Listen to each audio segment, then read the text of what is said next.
National command and operation centre کی ایک meeting ہوئی جو کہ امتحانات کے جو اس وقت ہو رہے ہیں او اور اے لیول کے اس سلسلے میں تھی. اس کی صدارت جناب اسد عمر صاحب نے کی اور صوبائی وزراء جناب مراد راس، جناب راجہ یاسر، شاہرام خان، تیمور جھگڑا، سعید غنی، ڈاکٹر ربابہ اور باقی صوبوں کے سیکرٹریز اور ان سب نے اس میٹنگ میں پارٹیسپیٹ کیا. جو یہ میٹنگ تھی اس میں تفصیل سے جو اس وقت ملک میں صورتحال ہے اس کا جائزہ لیا گیا، خاص طور پہ صحت کے حساب سے جو صورتحال ہے اس کا جائزہ لیا گیا. تو doctor Faisal sahib special assistant to prime minister ہمارے ساتھ موجود ہیں. میں ان سے ریکویسٹ کروں گا کہ جو اس وقت صحت کے نقطہ نگاہ سے جو صورتحال ہے اس پہ روشنی ڈالیں. شکریہ شفقت صاحب. السلام علیکم. آج صبح بھی پریس بریفنگ میں میں نے کچھ اعداد و شمار سامنے رکھے تھے اور اس کرونا وائرس کی اس تیسری لہر کی شدت کے بارے میں آپ کو آگاہ کیا تھا. یاد رہے لیکن دہرانے کی خاطر یاد دہانے کی خاطر یہ کہتا چلوں کہ یہ پچھلے چند ہفتوں میں لگاتار یہ مریض موجود رہے ہیں، ان میں اضافہ ہوا ہے، بلکہ آج جو کرٹیکل مریض ہیں جو آکسیجن پہ ہوتے ہیں یا وینٹیلیٹر پہ، ان کی تعداد 5000 سے تجاوز کر گئی. جب سے یہ وبا شروع ہوئی ہے پاکستان کے اندر، یہ کرٹیکل مریضوں کی تعداد میں سب سے بڑا نمبر ہے. کہنے کا مقصد یہ ہے کہ اس وبا کی یہ تیسری لہر شدت سے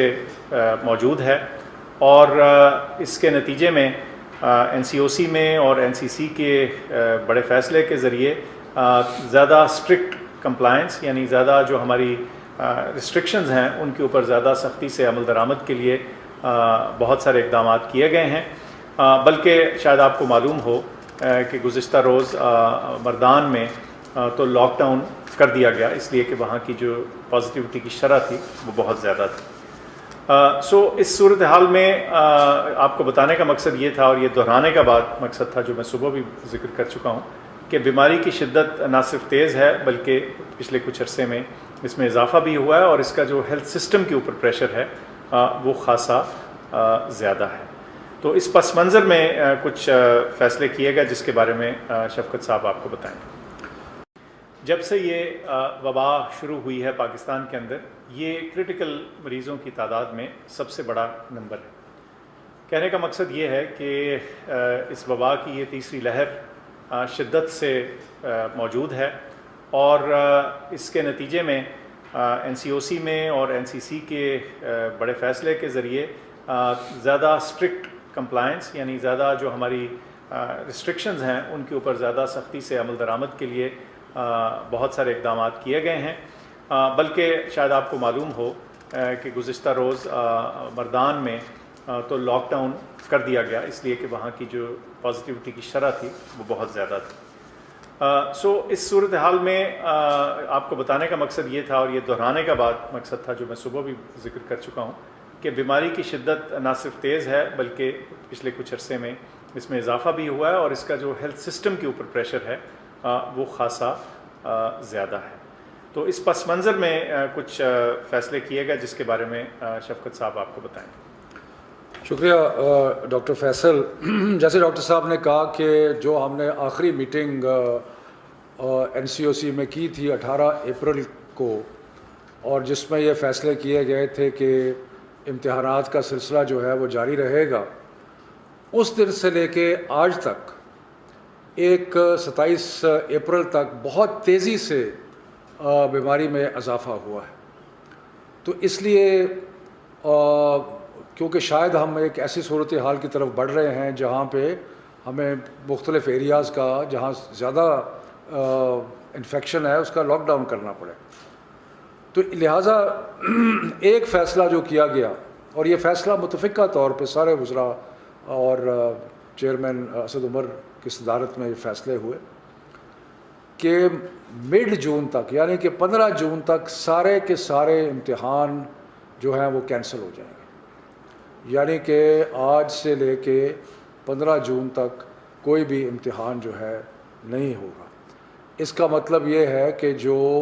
9، 10، 11، 12 کے امتحانات مئی کے آخر میں شروع ہونے تھے، اب وہ مزید ملتوی ہو گئے اور وہ 15 جون تک کوئی امتحان نہیں ہوگا، اور پھر حالات کا جائزہ لیتے رہیں گے، اور اس کے مطابق مڈ مئی میں یا مئی کے تیسرے ہفتے میں دوبارہ بیماری کا جائزہ لے کے فیصلہ کیا جائے گا کہ ان امتحانات کو اور آگے لے کے جانا ہے یا ان کو شروع کرا دینا ہے۔ تو اس کا مطلب یہ ہوا کہ اگر جون 15 کے بعد امتحانات شروع ہوتے ہیں تو ہو سکتا ہے وہ جولائی میں اور اگست کے کچھ حصے تک بھی جائیں گے۔ اس سلسلے میں ہم نے جو میں بعد میں بتاؤں گا کہ یونیورسٹیز کے ساتھ ہم نے کیسے ایڈجسٹ کیا ہے تاکہ کسی کو پریشانی نہ ہو۔ جو امتحانات کینسل کیے،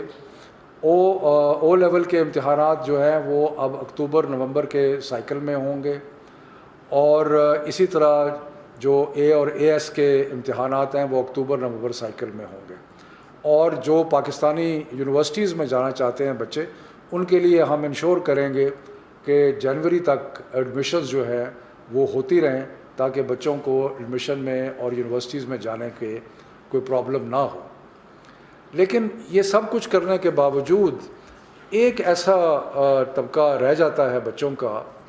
کہ جو مختلف مجبوریوں کی وجہ سے اگر وہ ابھی امتحان نہیں لیتے تو پھر ان کا سال ضائع ہوتا ہے۔ تو اس چیز کے اوپر بہت غور و فکر کیا گیا، اور غور و فکر کرنے کے بعد یہ فیصلہ ہوا کہ A2 کے وہ چند بچے جن کی کوئی مجبوری ہے کہ وہ آگے نہیں، سپٹمبر سے آگے اپنا امتحان نہیں لے جا سکتے، جیسے میں نے پہلے کہا کہ وہ A2 کے بچے جو اکتوبر نومبر کے سائیکل میں امتحان دیں گے، ان کی ایڈمیشن پاکستانی یونیورسٹیز میں ہم انشور کریں گے کہ جنوری تک ہو جائے۔ لیکن جو کچھ چند بچے ایسے ہیں جو کہ امتحانات اگر ملتوی ہوتے ہیں تو ان کا سال ضائع ہوتا ہے، تو ان کی سہولت کے لیے ہم نے سب منسٹرز نے اور سب نے یہ فیصلہ کیا کہ ان کو جو ڈیٹ شیٹ جاری ہوئی ہے اس کے مطابق امتحان دینے کی سہولت فراہم کی جائے، یعنی کہ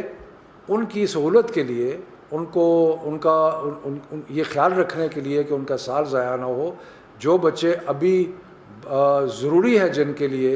امتحان لینا، تو وہ امتحان A2 کا جو ہے وہ چلتا رہے گا۔ اور اس سلسلے میں یہ بھی سختی سے ہدایت کی گئی ہے کہ سوموار کے بعد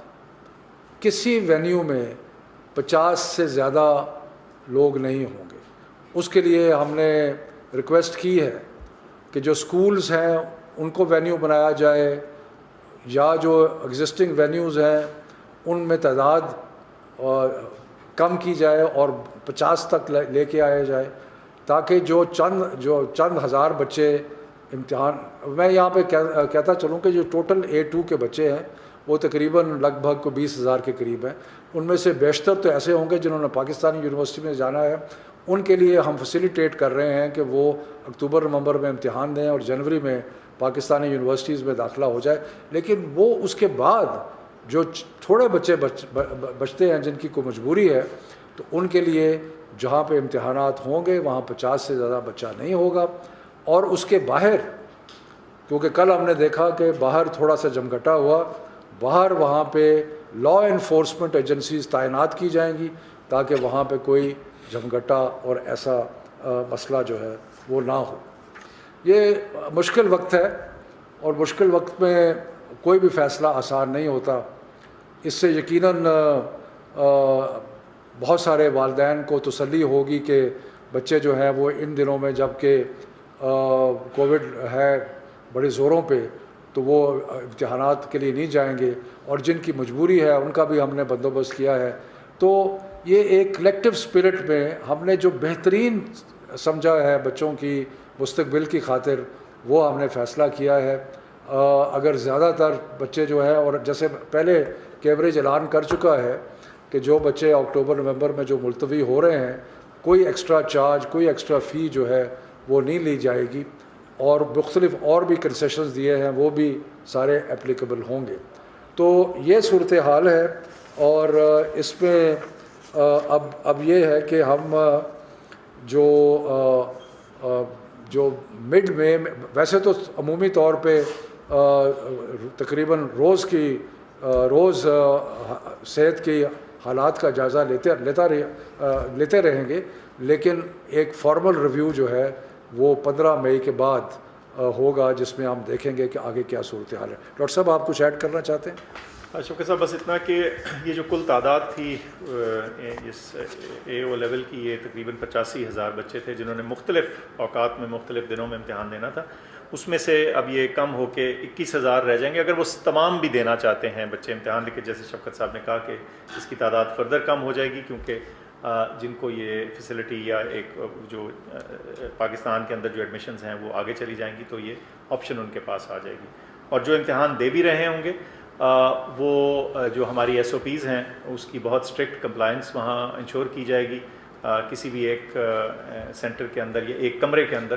50 سے زیادہ بچے نہیں ہوں گے، اور جو باہر کی بھیڑ ہے اس کو بھی ذرا زیادہ اسٹرکٹلی مینیج کیا جائے گا تاکہ کسی جگہ بھی بہت ہجوم نہ ہو۔ میں صرف آخر میں یہ کہہ دوں کہ امتحانات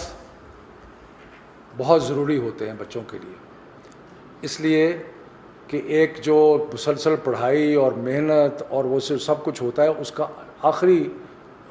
وقت جو ہے وہ امتحان ہوتا ہے۔ اور جتنے بھی ہم تعلیم کے وزیر اور سارے لوگ بیٹھے تھے انہوں نے بڑا غور کیا اور کہا کہ امتحان کے بغیر کوئی چارہ نہیں ہے، لیکن فیسیلیٹیشن کے لیے کچھ زیادہ تر امتحانات اکتوبر نومبر میں یا جولائی کے بعد، اور کچھ بچوں کو فیسیلیٹیٹ کرنے کے لیے آج کل امتحان۔ بہت مہربانی۔